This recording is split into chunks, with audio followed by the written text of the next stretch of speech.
What if I told you that you could harvest pounds of fresh gourmet mushrooms every single week? And what if I told you that you don't need a garden, a greenhouse, or any special equipment? All you need is a glass jar and a spot on your windowsill. It sounds unbelievable, I know. I was skeptical too until I tried it. Now, I'm pulling massive clusters of delicious mushrooms out of a jar, and frankly, I'm in shock. In this video, I'm going to pull back the curtain and show you the exact step-by-step method that anyone can use to grow a seemingly endless supply of food. You're going to be amazed at how simple this is. Have you ever tried growing your own food and failed?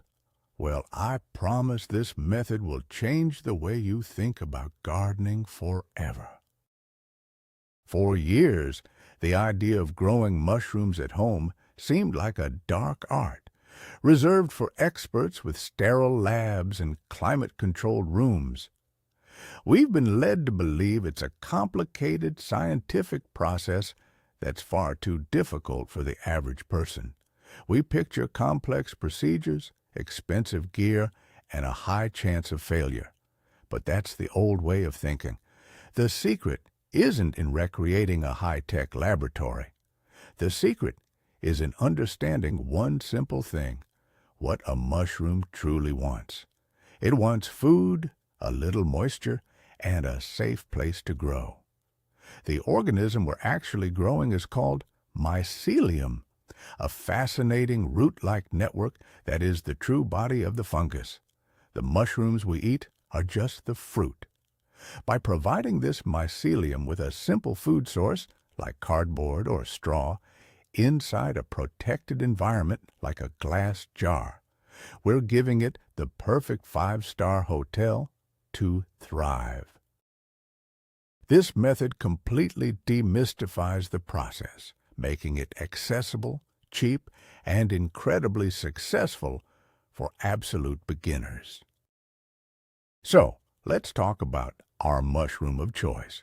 To guarantee success, especially on your first try, you need to pick a winner. And in the world of beginner-friendly mushrooms, there is no greater champion than the oyster mushroom. These are the superstars of easy cultivation. Why? Because their mycelium is incredibly aggressive and fast-growing. It tears through its food source, outcompeting most potential contaminants, which is a huge advantage when you're not working in a sterile lab. They aren't fussy about their environment either. They're happy at average room temperatures and are very forgiving of small mistakes. Plus, the variety is stunning. You can grow beautiful pink oysters, vibrant yellow oysters, or even striking blue oysters, each with their own subtle flavor profile. They taste nothing like the button mushrooms from the store. They have a rich, savory, and almost meaty texture that is absolutely incredible in pastas, stir-fries, or just sautéed with a little garlic and butter. Choosing oyster mushrooms is the first and most important step to ensuring you get those shocking, windowsill-filling harvests we're aiming for.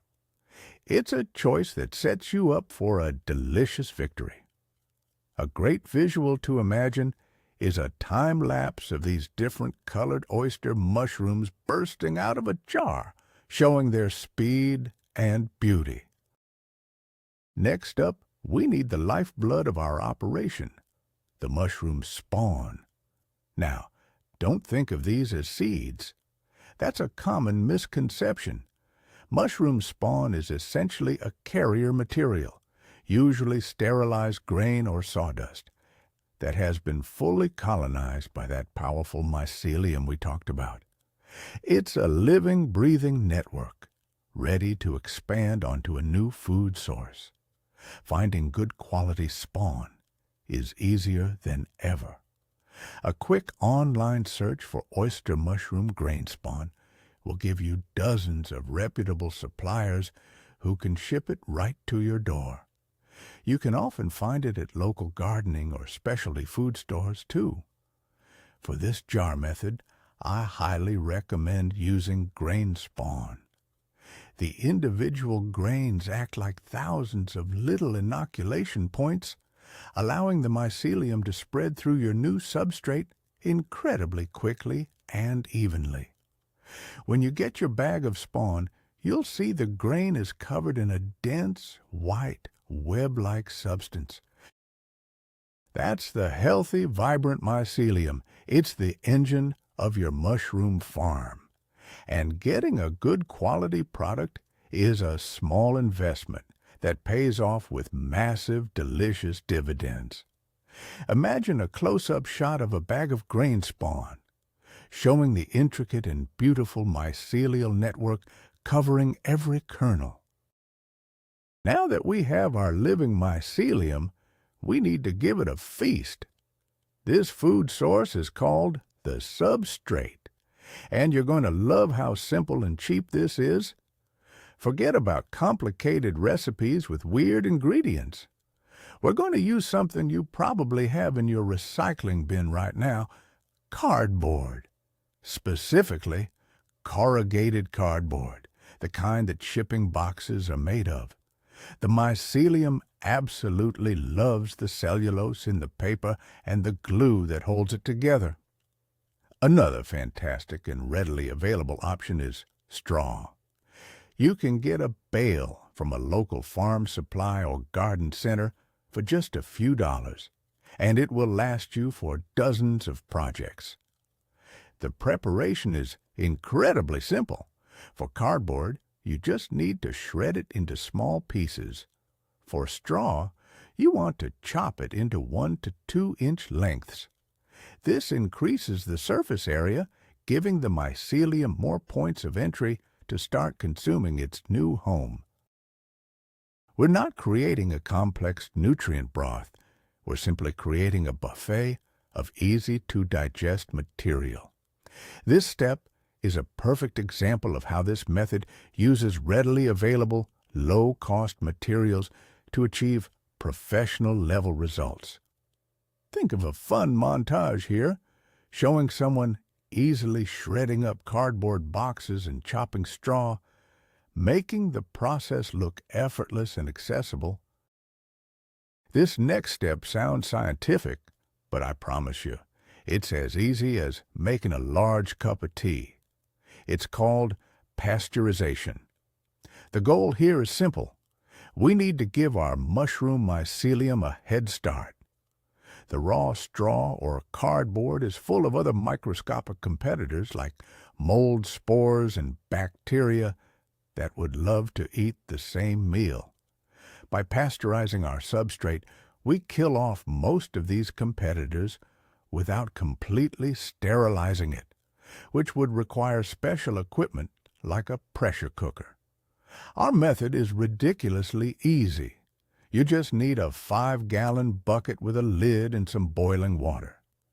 Pack your chopped straw or shredded cardboard into the bucket, then carefully pour boiling water over it until it's completely submerged. Put the lid on and just let it sit. For straw, let it steep for about 1 to 2 hours. For cardboard, it only needs about 30 to 60 minutes. After it has steeped, you need to drain it thoroughly. You want it to be damp, like a well-wrung-out sponge, but not dripping wet. That's it. You've just eliminated 99% of the competition with a bucket and a kettle. Imagine the visual of steam billowing out of a bucket as boiling water is poured over the straw. It's simple, effective, and a little dramatic. All right, this is the most exciting day of the project. It's inoculation day. This is where we introduce our living mushroom spawn to its new, delicious home. First, make sure your pasteurized substrate has cooled down completely to room temperature. If it's too hot, it will kill the mycelium. Next, wash your hands and your work surface thoroughly. We don't need a sterile lab, but simple cleanliness goes a long way. Now, grab your large glass jar and your bag of grain spawn. Break up the spawn inside the bag so it's loose and crumbly. The process is as simple as making a lasagna. Start with a small layer of your damp substrate in the bottom of the jar. Then sprinkle a layer of the grain spawn over it. Repeat these layers, substrate, spawn, until the jar is full. A good ratio to aim for is about 1 part spawn to 10 parts substrate by weight, but you don't need to be exact. Just make sure the spawn is distributed evenly throughout the jar. Gently pack it down as you go, but don't compress it too tightly. Once it's full, screw on the lid, and the magic begins. A close-up shot of hands carefully layering the white mycelium-covered grain with the dark, wet substrate in the jar would be incredibly satisfying to watch. With the jar now packed and sealed, we enter the colonization phase. This is a period of quiet, patient waiting, but what's happening inside that jar is truly incredible. For the lid, you'll need a small modification to allow the mycelium to breathe. You can either drill a small hole and cover it with micropore tape, which you can get at any pharmacy, or a special filter patch you can buy online. This allows for gas exchange, but keeps contaminants out. Now place the jar in a dark, warmish place, like a closet or a cupboard. A stable room temperature is perfect. Over the next 2 to 3 weeks, you will get to watch as the mycelium springs to life. From each piece of grain spawn, the white, thread-like mycelium will start to spread outwards, reaching and consuming the substrate. It will look like a beautiful, intricate white web slowly taking over the entire jar. It's a powerful visual confirmation that everything is working perfectly. Your only job during this time is to watch and be amazed. There's no watering, no feeding, no work at all. You are simply the keeper of a growing life form. A time-lapse video of this process, sped up over several days, showing the white network conquering the dark substrate, is absolutely mesmerizing. Once your jar is completely white, a solid block of colonized mycelium, it's time to wake it up and tell it to make mushrooms. This process is called initiating pinning or fruiting.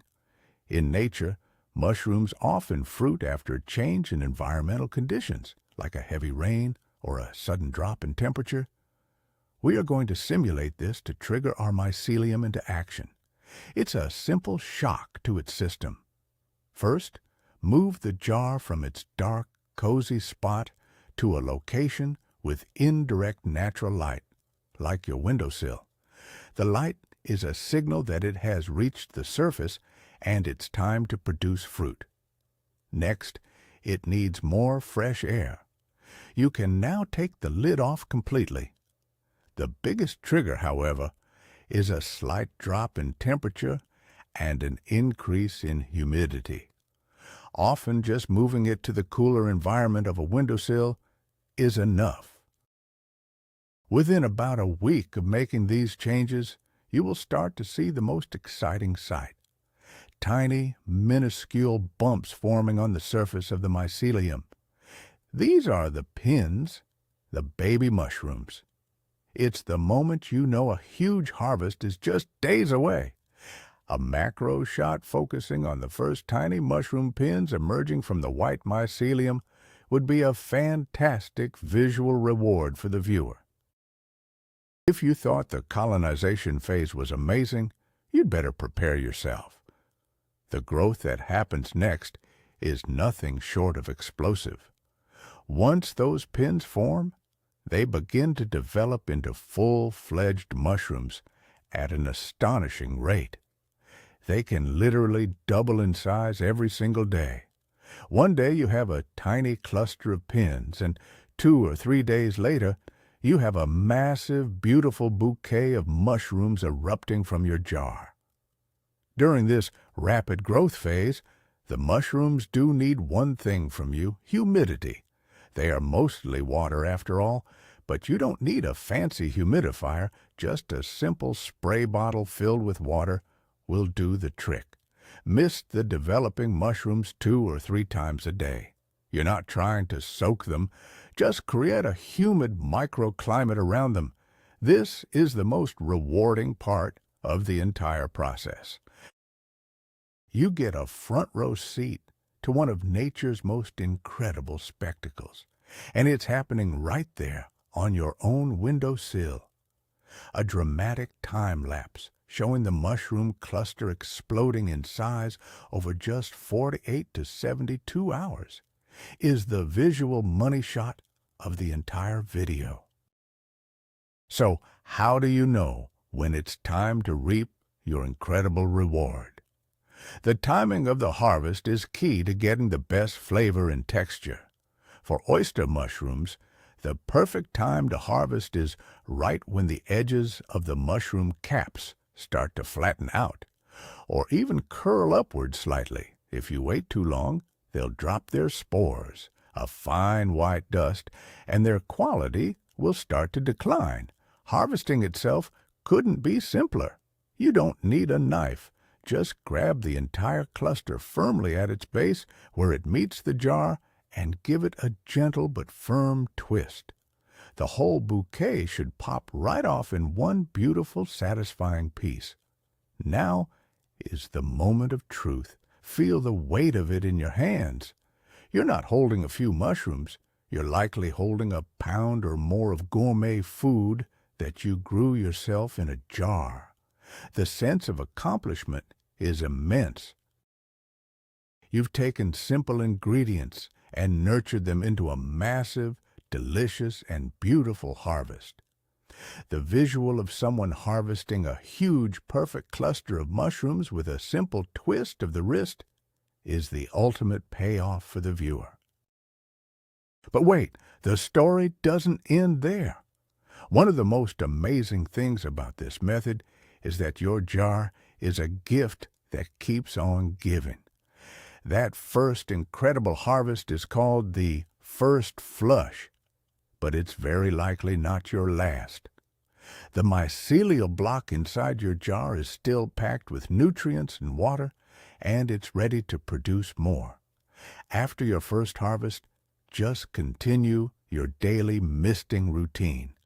Keep the jar on the windowsill and be patient. Within another week or two, you will likely see a new set of pins forming in the exact same spot.